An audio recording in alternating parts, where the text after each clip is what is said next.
जैसे मैंने काल भैरव को प्रकट करा था, तू किसी भैरव से कम नहीं है, तू किसी भैरव से कम नहीं है।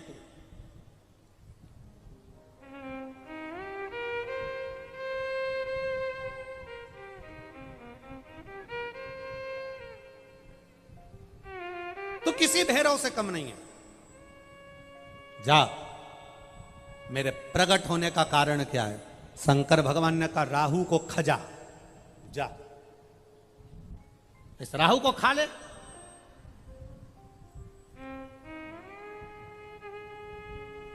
अब राहु तो भागा।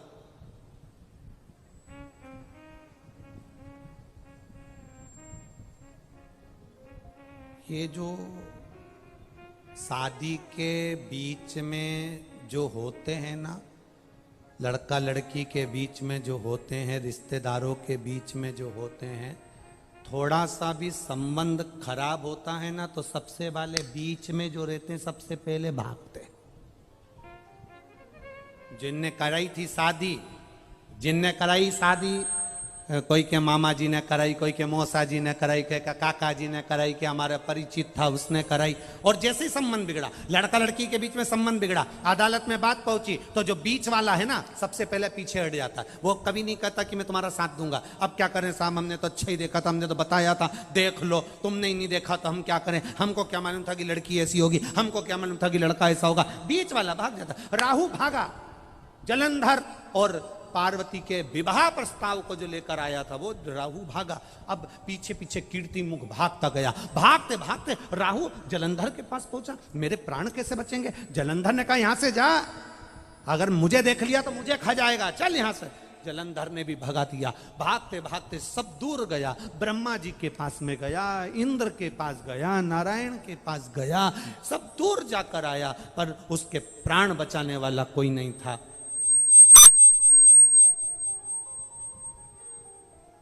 उसके प्राण बचाने वाला कोई नहीं था। भागते भागते भागते भागते आखिरी में उसने देख लिया कि कोई प्राण नहीं बचा रहा। तब शंकर जी के एक शिवालय में जाकर बैठ गया।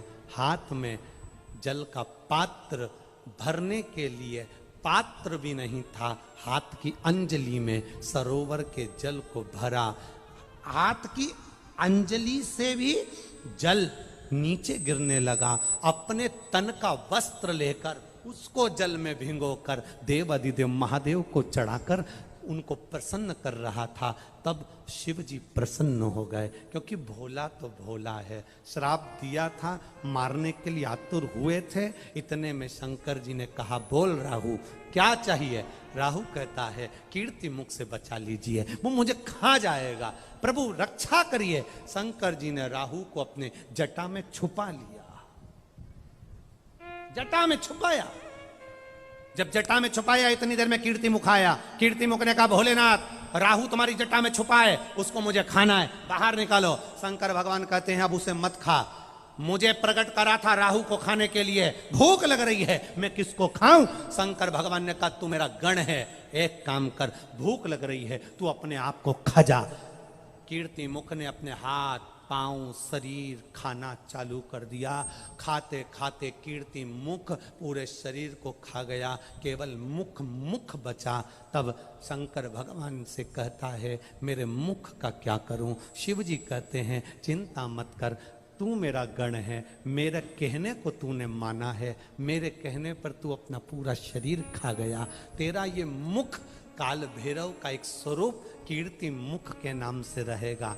पूरे मृत्यु लोक में जितने देवालय, जितने शिवालय, जितने मंदिर रहेंगे, उस मंदिर के गेट पर तेरा मुख लगाया जाएगा। कभी भी आपने एक मुख मंदिर के गेट पर देखा होगा, जीवान बाहर निकली है, भयंकर सा मुख है। किसी किसी मंदिर में तुमने देखा होगा दरवाजे पर बिल्कुल बीच में लगा हुआ वो मुख नजर आता है। वो शंकर भगवान ने जिसको प्रकट करा था वो कीर्ति मुख था। शिव जी ने कहा सुन कीर्ति मुख, तू काल भैरव का स्वरूप रहेगा, तू भैरव का स्वरूप रहेगा। मंदिर में, देवालय में, शिवालय में दरवाजे पर तू बैठा रहेगा, चौखट पर तू बैठा रहेगा। जो शिवालय के अंदर जल चढ़ाने के लिए प्रवेश करेगा, उसके अंदर जितना दुख होगा, जितनी तकलीफ होगी, जितना कष्ट होगा, जितनी बीमारी होगी, जितना रोग होगा, जो शंकर के मंदिर में एक लोटा जल लेकर प्रवेश करेगा, भरे हुए पात्र को जब तू देखेगा, तेरी दृष्टि